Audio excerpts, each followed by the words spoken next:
Well, here we go.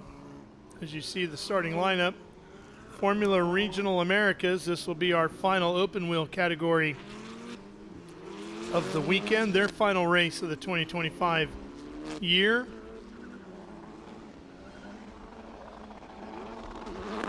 As we get this one underway here momentarily.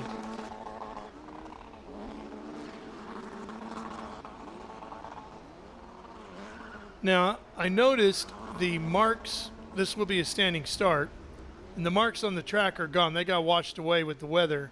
So the crews will use marks on the wall to line the drivers up properly where they're supposed to be. Yeah, it got washed away this morning from the rain and obviously all the cars on track. So I think there'll be a little more leniency on where the cars are positioned on the grid. You see the crew members leaning out over, trying to tell their driver exactly where to stop.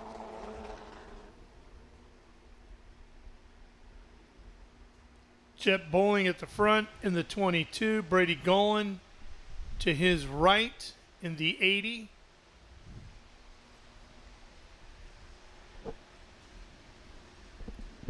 Cooper Shipman in his debut in the series this weekend. Titus Sherlock, the champ.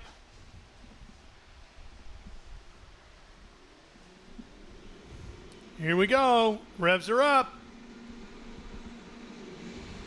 We are racing here. Final race of the year for 2025. Round number 20, Formula Regional Americas. Jett bowling, first one to the corner, just squeezes out Brady Golan. Golan the winner yesterday. And look at Shipman working the outside here. He's going to have the inside for turn 5. Yep, that could be a huge advantage. So we head down to the hairpin for the first time. Yeah, he's going to, no, not yet. Still side by side as they come out of the corner. Titus manages just to hold him, but Shipman's put in the draft trying to get him down into the museum section. Cooper saying, whoa, we go off course here. That's the 46 machine. Lawley was in the 88, and the 46 is Connor Roberts. They're fighting back in about 5th and 6th.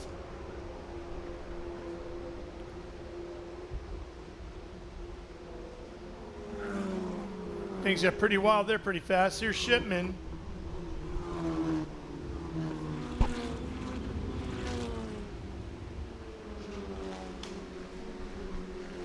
Cooper, of course, the winner in F4 US Championship. He moved up, opening a door for you. Yeah, I got the call up a week early because we were doing JFC, and then we were lucky enough to get the drive once he secured the championship. That was always the plan. And yeah, I mean, both of us have had great results in our new respective classes. So yeah, you get a podium. He got a podium yesterday. He's looking for another one here today. He will do a full season here in Formula Regional Americas next year. You get that handed to you for locking up the F4 US Championship. And you get everything. You get the car, you get the tires. Basically everything in the season is paid for. Yeah, it's a great thing that we have on our ladder system in all 3 of our championships. Is if you win the lowest championship, you get to move up and up and up, and it's a great ladder system that we have. Yeah, Ligier Junior Formula Championship goes to F4. Oh, one car off. Is that Janzen? Yeah, it's Kevin Janzen. He was going super slow on the first lap. Might have to throw a full course caution there because. Yeah. Yep, and full course yellow is out. If you're looking at the boards down outside our commentary booth.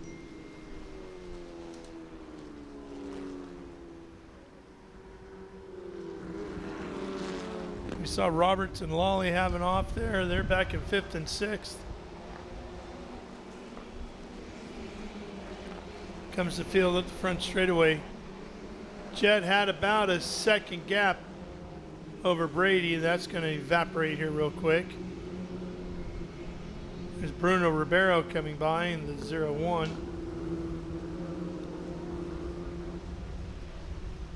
Yeah, great shot of turn 2 from our drone. You don't realize how much banking there actually is in this corner.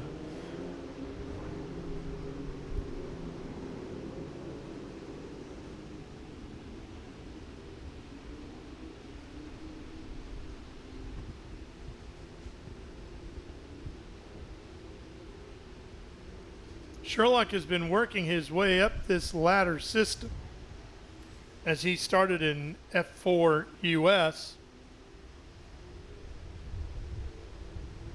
and graduating to Formula Regional Americas. Has 7 wins on the year here in 2025 coming into today.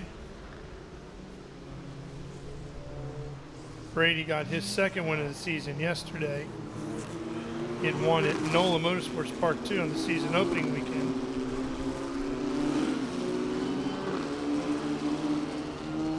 Well, I should say he was on the podium at NOLA, got his first win at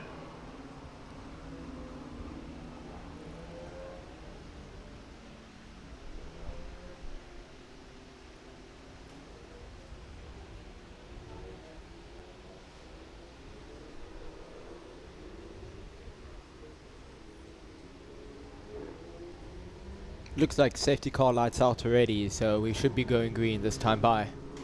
And just confirming that Brady did win at NOLA and here yesterday.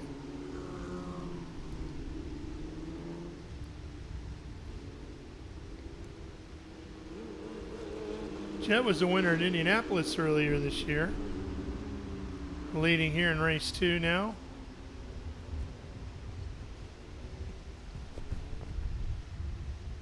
Looks like he's trying to pick the pace up a little bit, coming into 17. Golan right there. Green Titus flag. looking on the Titus making a inside. move deep to the inside, headed to 1.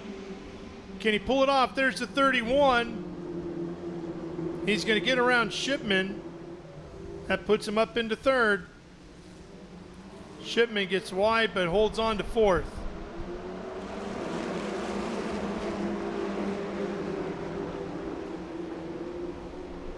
And Barrett down the inside on James Lawley. Shipman, oh, we got one off here too.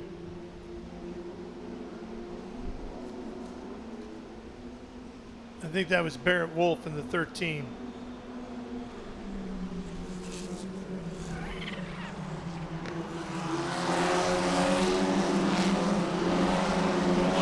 There he is.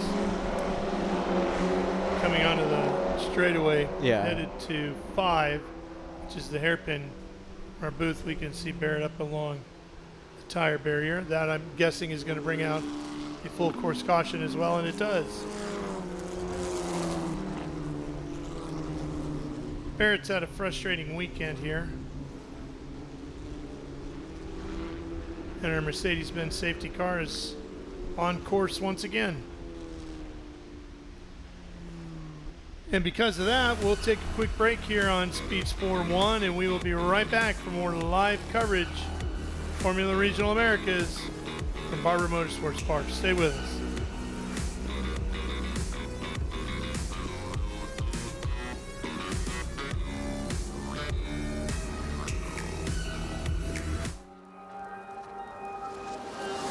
How good is this? Look at this view from Lawley.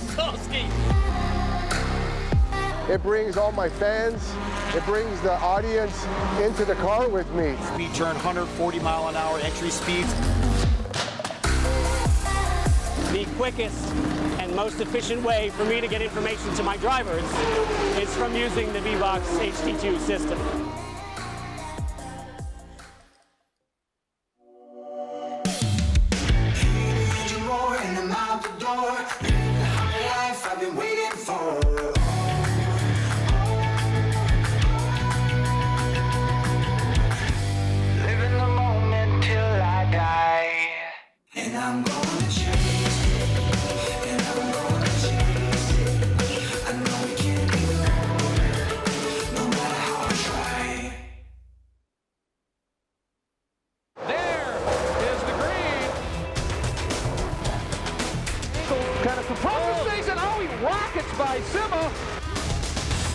Said. One of the ways you overtake here at Sebring is really good in the braking zone, like this one right here.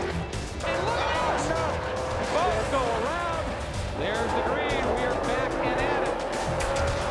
Watch this. Oh, look out, Miller, look out.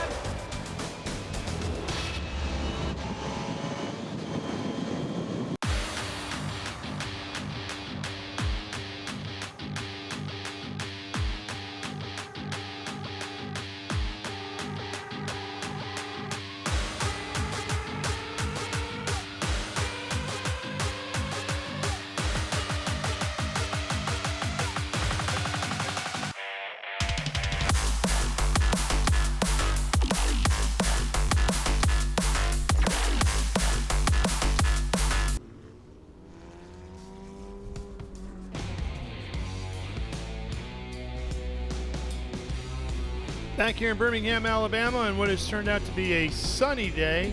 Still a lot of clouds in the area, but at least they're white and not gray and black. Formula Regional America is wrapping up their 2025 championship season.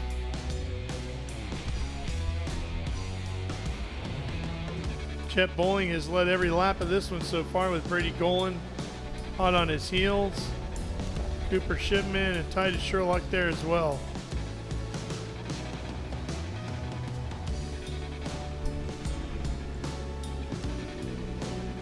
Yeah, you can see the drivers swerving, trying to keep temperature in the tires. It's quite a windy day here, so the wind when the cars are going down the straights will actually cool down the tires quite a bit. So drivers weaving, trying to keep heat and trying to generate more heat. And the best way to do it is by weaving and getting on it full gas, full brakes, just to try and keep the tires warm from the inside and the core. It's been a windy weekend here. All weekend long, the flags on pit lane have been snapped out at attention from the breeze. Where and how do you feel that from within the car? Definitely into turn one, because obviously we're going downhill and we have a tailwind today, so the rear picks up a lot, which makes it pretty sketchy. Even in the Formula 4 car, I wouldn't want to know what it's like in the FR car, because they've got way more wings and downforce, so I don't think they'll feel it as much as us F4 drivers. Got a few more video clips for you from inside the museum. We talked about John Surtees. There's his Formula 1 Ferrari. Dirt bikes aplenty. Love how they got him jumping over here. Did you ever ride dirt bikes? No. No? Honda CRs.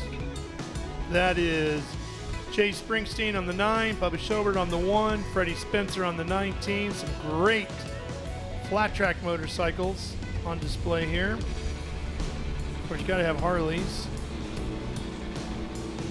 A lot of great stuff. And you could spend hours upon hours just wandering through there, as I did. A lot of these bikes were familiar, having called them in action. And you got to have one of those. Do you know what that is? It's a hot rod. It's the Captain America bike from Easy Rider. Oh, wow. A legendary bike. Not the original, of course, since that has disappeared. Some Nortons down there, the red and white one. See all the Lotus Formula 1 cars on display. Wow. Looking forward to going there tonight for our award ceremony for the year. You will love it. That's a Mika Hakkinen car, the white one, the 11 on the far right. PK was the Camel car. Yeah. Mario was the Essex car. Yeah, it's amazing to see how the F1 cars have developed over the years, and even the junior cars, like if we even look at our Formula Regionals, they've got wings, halos, look really, really cool, but I don't think it's nothing like the same feeling that you'll get in like a gated manual F1 car, 600 horsepower and bicycle tires. Certainly a Colin Chapman designed Lotus was designed for as light as it possibly could be. So you look at the design of the chassis and you're like, oh boy, sure doesn't look like anything you'd want to drive into a wall, right? Oh yeah.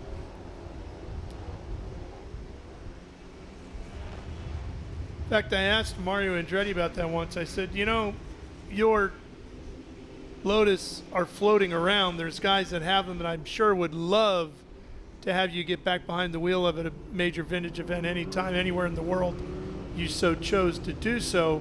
Why don't you do it? And he said, because I know how hard I would want to drive it, and I know the safety of the era, and they don't add up anymore. I'm like, I get it. Completely makes sense. Yeah, I think completely understandable, especially coming from someone like Mario Andretti who knows what he's talking about. But even the tracks nowadays, I mean, we have way better tire barriers, we have like the Tech Pro barriers, we have deep sand traps, so safety's come a long way in motorsport. So there have been numerous great race car drivers out of South Africa. Who is your hero? Probably Jody Scheckter. Great one to choose. Yes. A lot of famous circuits there as well, like Kyalami. Yeah. Do you have a favorite circuit back home? Probably Swartkorps Raceway. It's about 40 minutes from Pretoria. 11 corners. I basically grew up there watching my uncle race. Okay. So yeah, that's got a special place in my heart. And your uncle raced what type of vehicle? He raced Shelby Can-Ams and VW Polo Cup cars. Yeah. He actually won the championship last year, so Really? he's still racing. That's great.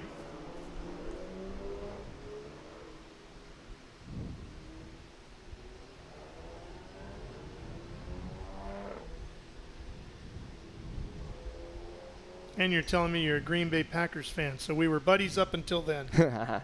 Oh well.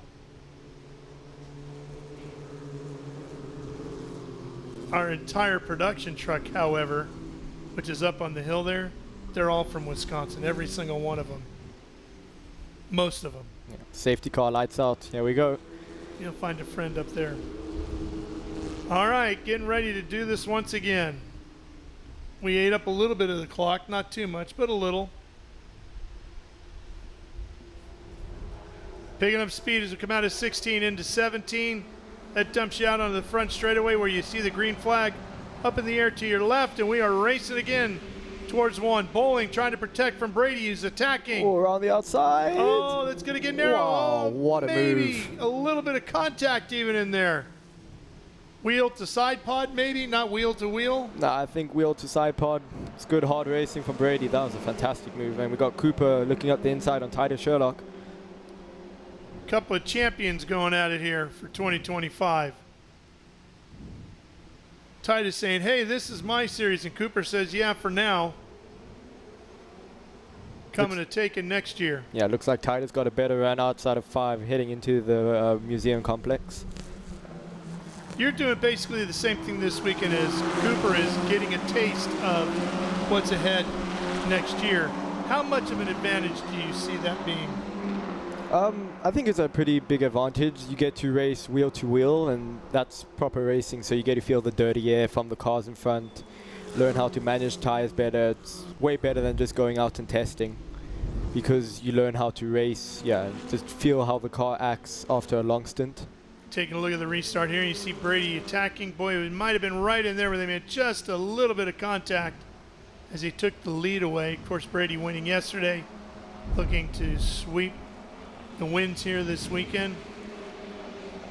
Titus on the attack now on Bowling as they fight over second.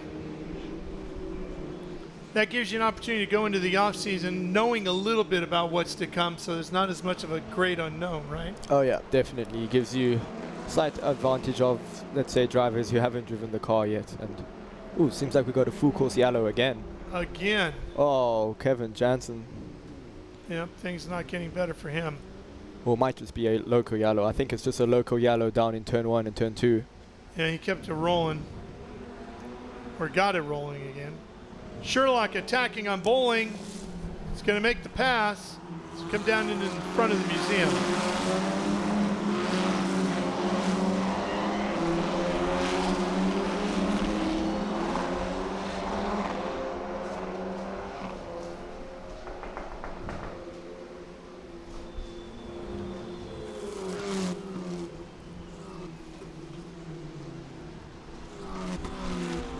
Setting up for the final complex here. Gonna have about 12 minutes left to go this time by the start-finish line. And here comes Barber into the fight for the lead. Bruno finding some speed here late in this one.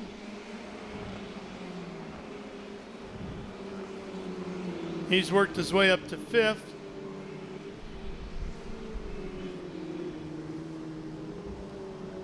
Cooper attacking Bowling here.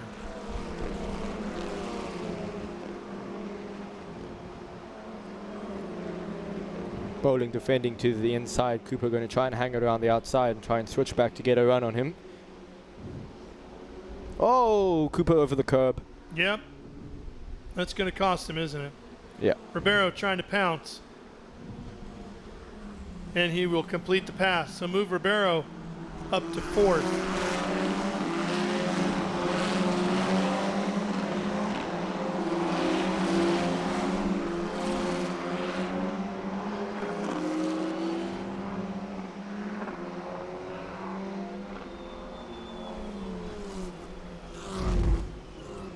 Look at that again.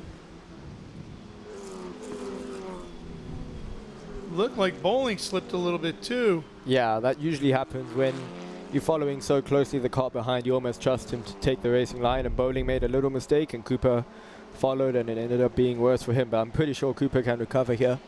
Yeah, I'm wondering if with Bowling making that mistake, it took Cooper's focus away just for a second from where he was headed and got him to more of an avoidance situation, and he ended up being wider than he thought. Yeah, especially these Formula Regional cars are way wider than the Formula 4 that Cooper was in, and obviously he's a really good driver. He won the championship in that. So first weekend, still learning how to race this car. Oh, Golan goes wide into Brady 5. making a mistake there. Titus looking to pounce. Not able to do it yet. Swings out. Brady to defend. This is where the track plunges downhill.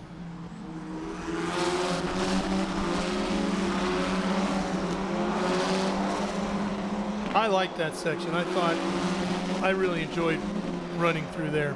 Oh yeah, it's definitely one of the coolest sections in the track, and it leads to a flat out S right after there, so you're on power for quite a long time.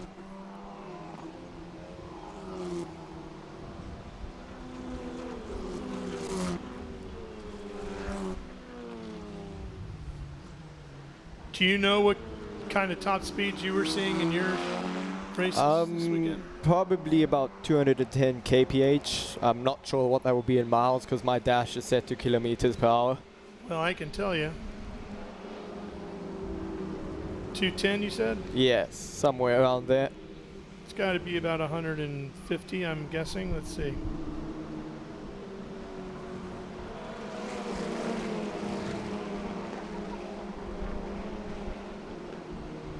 $131.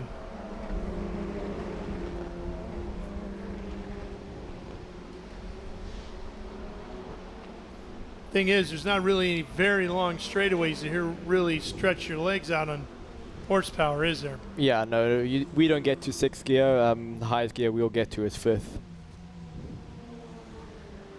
Ambiado looking around the outside of James Lawley. Yeah, and Roberts in front of them. Connor in the 46 holds down 6th place. Here again is your top 3. Golan, Sherlock, and Bowling.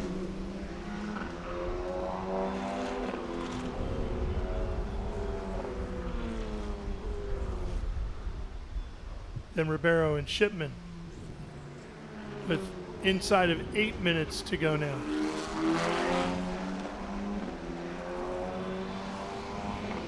Titus still working hard, trying to make something happen on this front straightaway.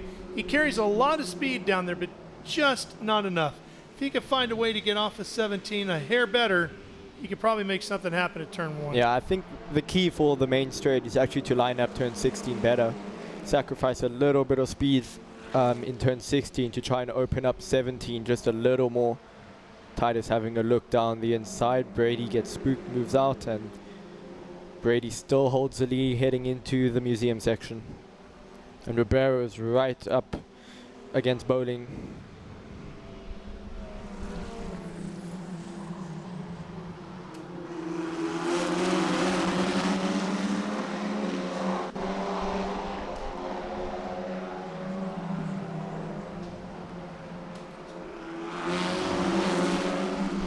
Yeah, it seems like Cooper Shipman may have made another mistake. He's fallen off. He's all the way in the back now.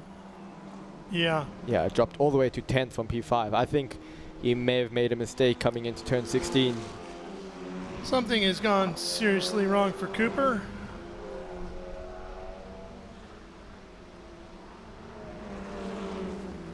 I wonder, he had that moment where he got off course coming out of the hairpin. Yeah, I'm looking outside the commentary window. He's got very slow. Yeah, he's got some wing damage. I saw him just in the last shot at turn 16. I saw him have a lot of oversteer. I reckon he may have just tapped the wall there. Still continuing for now, but that front wing, he will lose a lot of downforce.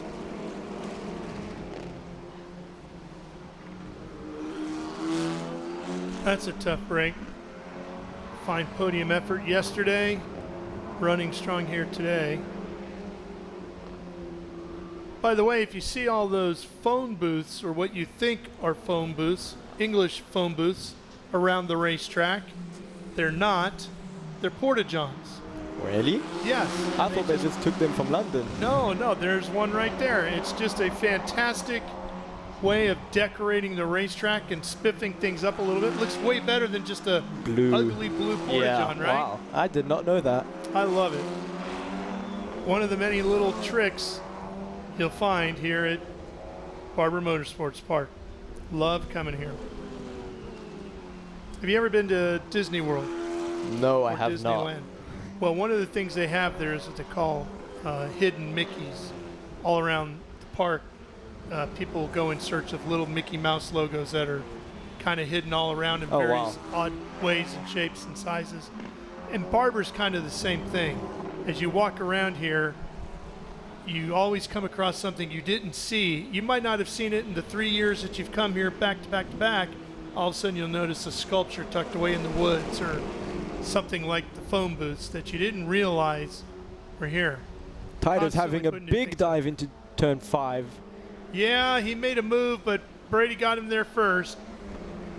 I'm wondering if Titus is going to set something up at 1 to take Brady's thoughts away from 5, and then he can make something happen there at the hairpin. Yeah, we had Cooper Shipman just coming out of the pits, so he definitely had front wing damage from that moment in turn 16.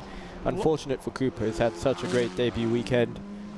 Lawley and Roberts were battling there. You saw Roberts in the 46, Lawley in the 88. That's a fight for 6th.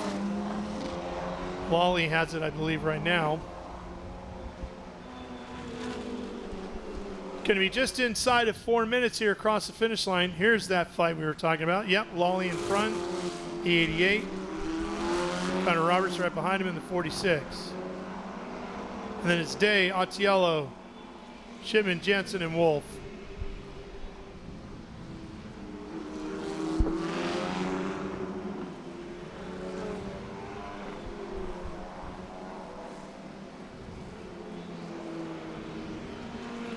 Three and a half minutes to go, so we should be getting close to the white flag here. Titus again having a look on the inside. Brady going to cover it off. He's really making Brady think about it. And here comes Bruno Ribeiro on Jett Bowling. Bruno got a better exit coming out of 5. Let's see what he can do into the museum section.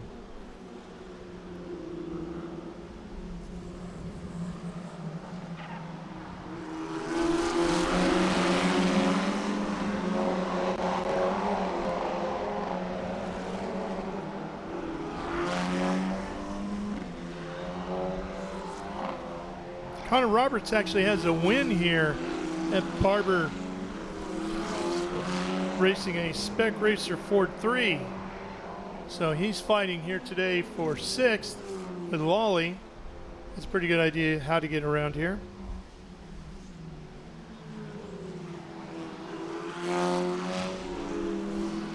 And Anthony Attiello and Kevin Janzen were fighting over the Masters Championship coming into this weekend, and they were separated by 3 points yesterday. Jansen's had issues yesterday and today, so it looks like Anthony Attiello will wrap up the Masters Championship here in another 2 minutes as we await the checkered flag.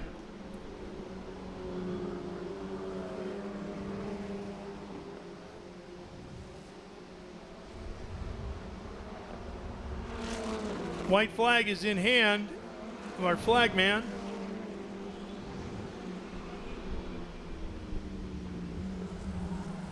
Headed that way is Brady Golan. Brady's been hounded by a variety of drivers here today, but Zach E's weathered every storm. Yeah, he's had a great drive, great weekend overall for Brady, and yeah, he's been the Minister of Defense this weekend for sure.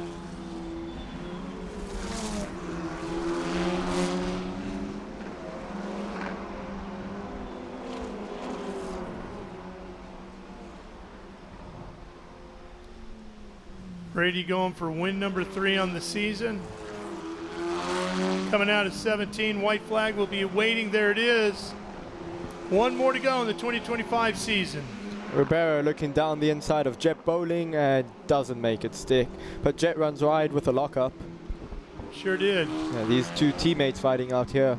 well, 2 of my teammates fighting out here. Brady gets a little wide.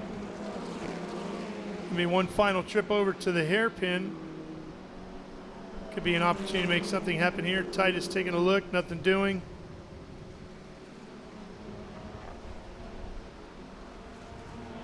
They will continue on.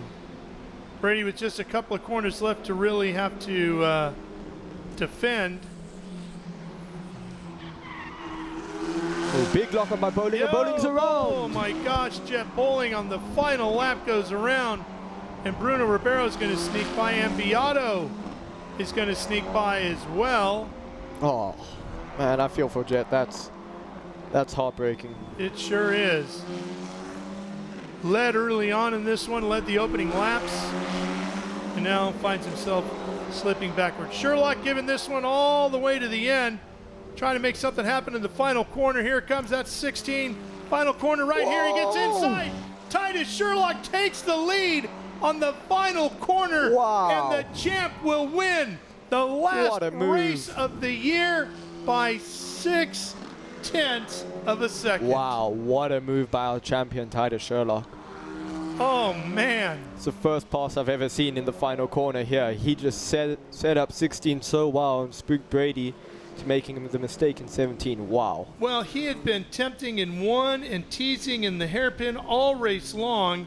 Nobody thought about the final corner, and that's where he makes the move. Wow. What a run. Nothing for Brady Golan to be ashamed about, though, because he ran a great race. This is Roberts here. Here it is. A little bit later, pass had already happened.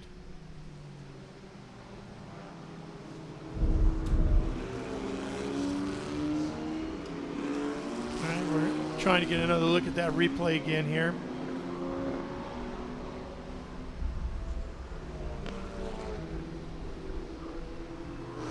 There's Titus Sherlock. Boy, is he going to have a lot to celebrate tonight. Championship and a spectacular win to end the season. Here's a look at your results. Sherlock, Golan, Ambiado, Bowling, Lawley, Roberts, Day, Attiello, Ribeiro, and Shipman.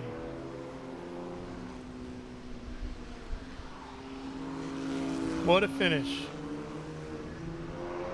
It's been a great day of racing here at Barber. And we have the Cube 3 Architecture TA2 series waiting in the wings. They're up next. Here it is. Let's take a look at this again. Tell me what happens here, Zach. Yeah, you see Brady defending the inside at 16, leaves him vulnerable at 17. He was not expecting that. Usually, everyone tries to pass at 16 because the track opens up and you can send a car on the inside, but Brady defending that, not thinking that Titus would do all the way into the 17. That might have been the kind of thing that Titus saw early in the weekend during practice or something like that and thought, oh, I wonder if, and you just file that away and you don't do anything with it till right then. Yeah, I mean, Titus was behind Brady, getting to study him basically the whole entire race. So, yeah. Oh, and Ribeiro. Has he been hit on the end of the lap? Well, he's got a broken left rear, doesn't he? Yeah. And that suspension is gone. Yeah, he got P3, but I don't know what's up. Did he get smacked on a cool-down lap? That would be odd, wouldn't it? Yeah, it gives me 2017 Malaysia vibes. But Ambiado's pulled into the 3rd spot. Huh. I don't know what happened there. on the last lap somehow, and timing and scoring didn't catch it. Well, there's our champion and race winner crawling out, so let's go to Ben. Well, ladies and gentlemen, if you had any doubt about our Formula Regional Americas champion Titus Sherlock, I was just telling Mo with Ligier, I think this is the best Formula Regional Americas Championship I've ever watched, from the first round at NOLA all the way to now. Titus Sherlock, unbelievable. Man, take that stuff off. Don't worry about it. But Titus, one thing that I've learned this weekend, and Ashley taught me this lesson, is to never bet against Titus Sherlock. Unbelievable championship, and then to make that pass there at the end of the race. This has been one of the greatest FR championships I've seen. You won the championship yesterday, and then you went out there to prove to everybody how you won the championship with just talent and grit. Nice job. How was your race? Thank you. I mean, that was probably one of the most intense and craziest races of my entire life. I don't know how many times I went side by side with different drivers, and yeah, the car was at the start of the race. I wasn't too sure. We were understeering quite a bit, but eventually came in, and yeah, can't ask for a better way to end it. Nice. And what's your plans for the off season then? What do you do now? What's the next step? Just figure out what we're doing in the first place and start testing as soon as possible, and yeah, hopefully backing this up with another championship next year, wherever that may be. Now, I promise you, I will not bet against Titus Sherlock. Unbelievable, man. I've been very impressed with you the last couple of years. Can't wait to see where your career goes. We're about to have a great celebration down here with our champion in Formula Regional Americas. John Phippen's going to take over Victory Circle, but Ralph, I'm going to send it up to you in the booth real quick. All right, Ben, thank you very much. What a way to close out the season. Yeah, great race to end out the 2025 Formula Regional Championship. Really great race. So the season for all of our open wheel categories is completed. 2025 is done for them. We've got Cube 3 Architecture TA2 yet to go today, and then we will all move on to Circuit of the Americas for season finale for our Trans Am Series competitors presented by Pirelli, and we'll have SVRA racing today and at COTA as well. All right, well, thanks for coming by, Zach. Appreciate it. Thank you very much. It's been really great. Yeah, enjoy your trip back home. We look forward to seeing you back over here next year. Yeah, and I'll make sure to send you a list for things to do in your holiday in South Africa. Yeah, please do. I look forward to that very much. If you want to come to the races or the World Supercross, let me know. We'll get you in. Awesome. Thanks, I think we know a guy. All right. We're going to come right back here on Speed Sport 1. We got a lot more racing yet to go. Cube 3 Architecture TA2 ready to battle it out at Barber.